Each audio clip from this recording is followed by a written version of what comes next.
In the morning when I rise, give me Jesus.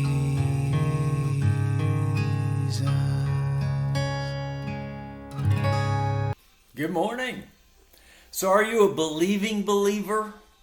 See, I believe the Christian world is just full of unbelieving believers. They have a level of faith, but not like this Syrophoenician woman.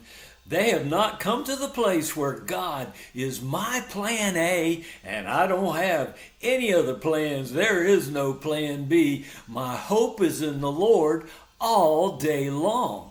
Well, that's what King David said. We saw it in Psalm 25. And the reality is, if your hope is not in the one who is life, then your life is not going to be the rich abundance of life that God has for you. And so, let God be plan A, and don't even look for another plan. You trust in Him with everything you've got all day long. Well, today we're going to see a miracle happen.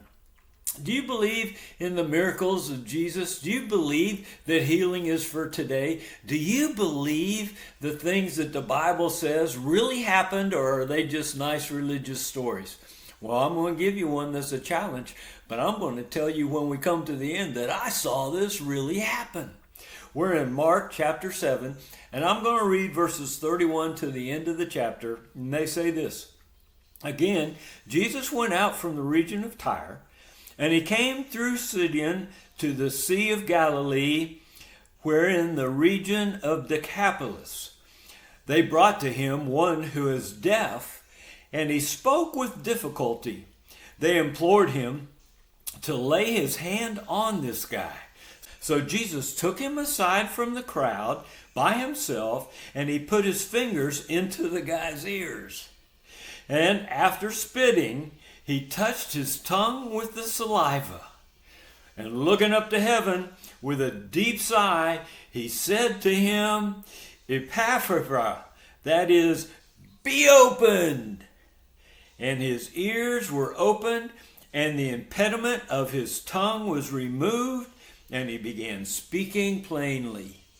Well, Jesus gave them orders not to tell anyone, but the more he ordered them, the more widely they continued to proclaim it. And they were utterly astonished, saying, He has done all things well. He makes even the deaf to hear and the mute to speak.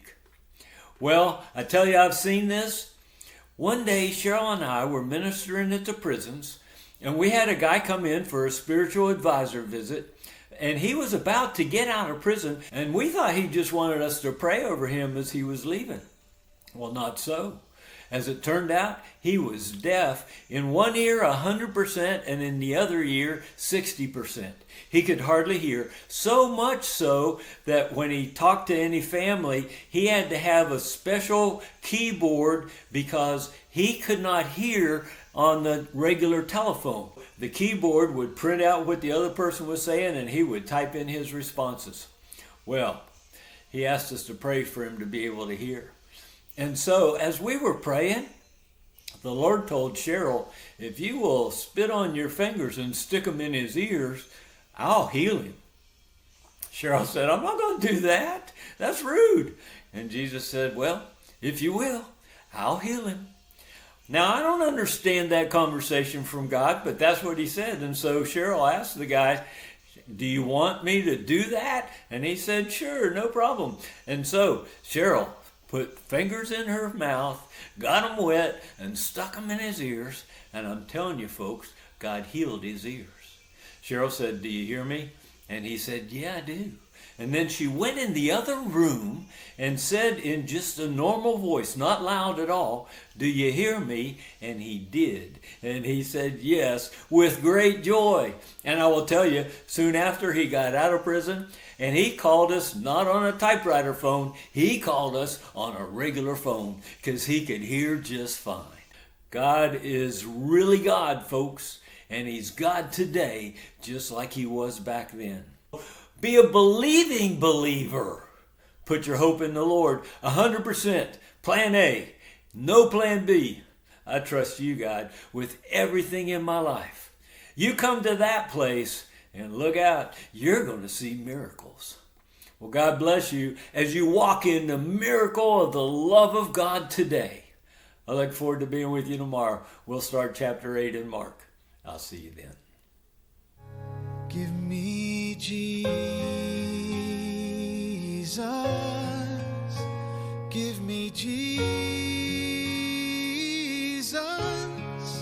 You can have all this world, but give me Jesus.